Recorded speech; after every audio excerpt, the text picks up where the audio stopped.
Yes, life itself is a wonderful, miraculous, and generous gift.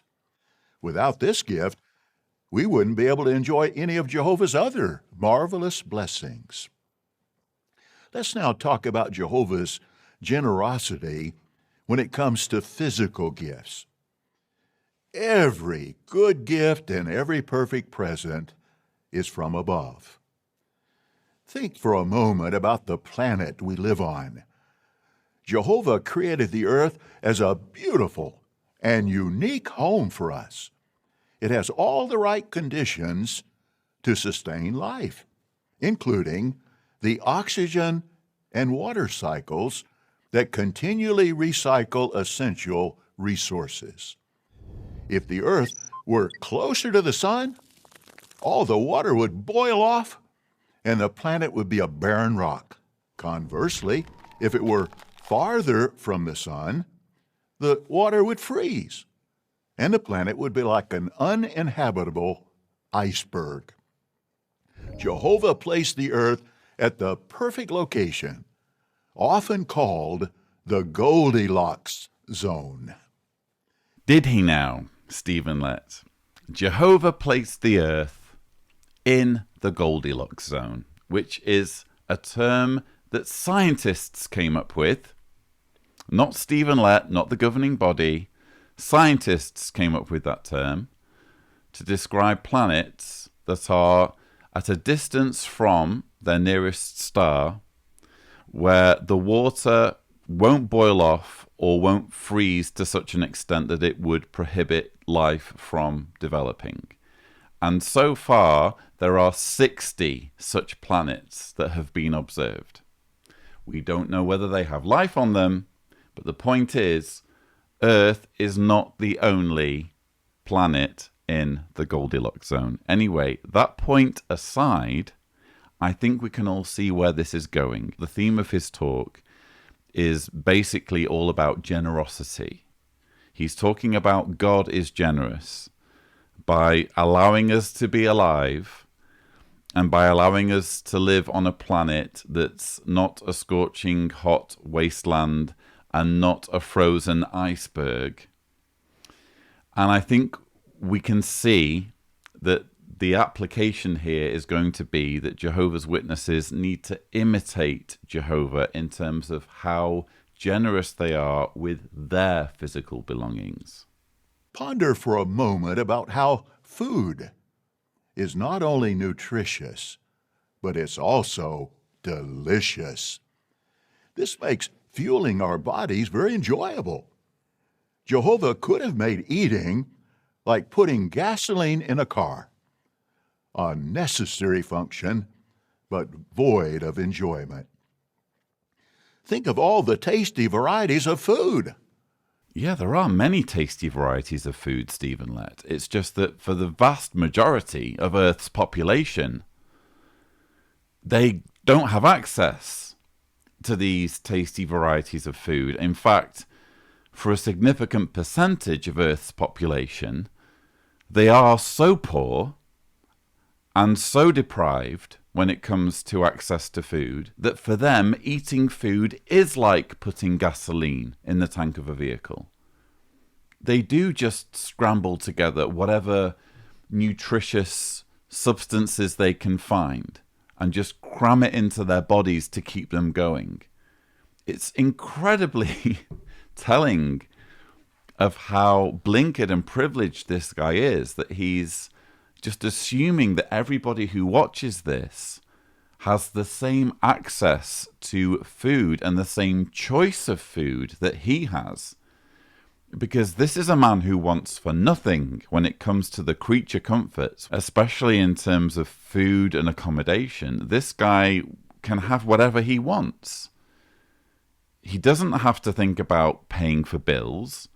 He doesn't have to think about where he's going to sleep at night or how comfortable his accommodation is going to be. He doesn't have to think about whether his food is going to be tasty and nutritious and whether there's going to be a good diversity and choice of it. He's always given, wherever he goes, the very finest because he's a governing body member. The problem he has And bear in mind, like I said, this is going towards telling Jehovah's Witnesses that they need to donate. The problem he has is that many Jehovah's Witnesses will be watching this in countries where there is very little choice in food, where they do need to just get by on oats or rice or the bare minimum to keep their bodies functioning. And now all of a sudden they're watching one of their leaders, one of their spiritual gurus, a member of the faithful slave, inform them that actually there's this huge abundance of taste when it comes to food, which they won't be able to relate to. And I think this is very telling of how tone deaf the governing body is when it comes to the issue of poverty and when it comes to how privileged they are. But now we ask, how can we imitate Jehovah's generosity in giving physical gifts?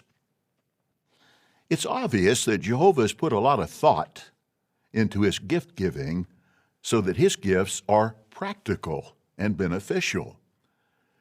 Likewise, we should prayerfully meditate so that our gifts are useful. If our brother lacks food, clothing, or shelter, we don't just say, "Go in peace, keep warm, and well fed." No, we apply Proverbs 3:27, which says, "Do not withhold good from those to whom you should give it, if it is within your power to help." In addition to helping brothers in need directly, we can indirectly help them by making donations to the worldwide work. The governing body prayerfully strives to use wisely these precious, dedicated funds to help our dear brothers who've been afflicted by natural or man-made disasters and who urgently need suitable kingdom halls and assistance in many other ways. Please think about this. Jehovah's physical gifts, such as the rain, sunshine, and oxygen, are recurring. What's one way to imitate this aspect of Jehovah's giving? Well, 1 Corinthians 16:2 says, "On the first day of every week, each of you should set something aside according to his own means." In harmony with this scriptural principle, many have chosen to set something aside each month by scheduling recurring online donations. So that's where this was going. When we're talking about Earth being in the Goldilocks zone, when we're talking about humans having a variety of food at their disposal, all humans apparently have every food imaginable that they can take their pick from. All of this was leading up to a reminder that Jehovah's Witnesses can show their appreciation for God's generosity by donating. In fact, not just donating, but setting up recurring payments. And apparently the reason why it needs to be recurring is because God provides the rain and oxygen on a recurring basis. So therefore, if we want to show our gratitude for breathing and having precipitation, we should be setting up recurring payments to the Watchtower Society. That's how we show our appreciation to Jehovah's Witnesses, to what Jehovah is giving us. I have in front of me a copy, a reprint of the August 1879 Watchtower. So just to be clear, the Watchtower started to be printed by Charles Taze Russell in July of 1879.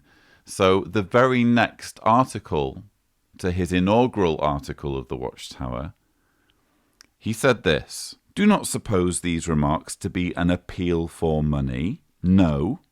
Zion's Watchtower has, we believe, Jehovah for its backer, and while this is the case, it will never beg nor petition men for support. When he who says, all the gold and silver of the mountains are mine, fails to provide necessary funds, we will understand it to be time to suspend the publication.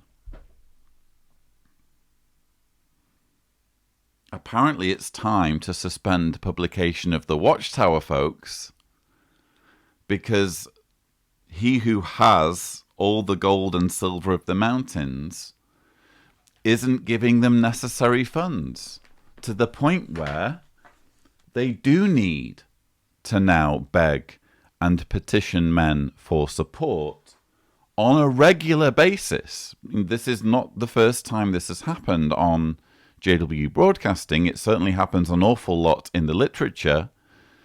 And when you go to assemblies, there's nearly always a reminder to donate. But this has now happened multiple times on JW Broadcasting. Interesting that it's nearly always Stephen Lett who's left carrying the can on this. It's always his gig to remind people to donate. But the point is, how can he do this? And at the same time, the organization is saying, we don't need money. Or they said at the beginning, we don't need money. We will never need money because God's going to give us everything we need. God has all of the money, all of the resources, all of the riches, all of the wealth. And if this enterprise, if this magazine, if this movement is really going to be blessed by God, we will never need to beg or petition men for money. Well, something's clearly changed, hasn't it? I also found it interesting when he reassured Jehovah's Witnesses that their funds will be used responsibly. The governing body prayerfully strives to use wisely these precious, dedicated funds to help our dear brothers who've been afflicted by natural or man-made disasters and who urgently need suitable kingdom halls and assistance in many other ways. It's actually quite manipulative of Stephen Lett to push disasters as the principal reason why Jehovah's Witnesses should donate, as though that's really the main thing, that's the main focus when it comes to how these funds are spent. And just to contextualize this, I wanted to share with you some words that were spoken by Jeffrey Jackson towards the very end of this year's Pure Worship Convention. I didn't include these words in my rebuttal, but they are of relevance now. We might ask ourselves the question, why has the governing body spent millions of dollars on preparing this Good News According to Jesus? Have you really enjoyed the Good News According to Jesus?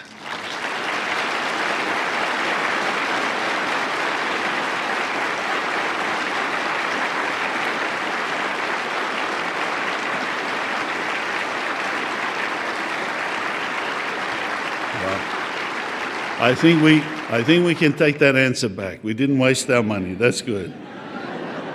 So Stephen Lett was talking about how dedicated funds, donations made to the organization, are spent on disasters, whether human or man-made. When there's a disaster, we dip into our dedicated funds. We dip into money that's been donated for the worldwide work. That's like the main sort of purpose, or one of the principal ways in which this money apparently gets spent.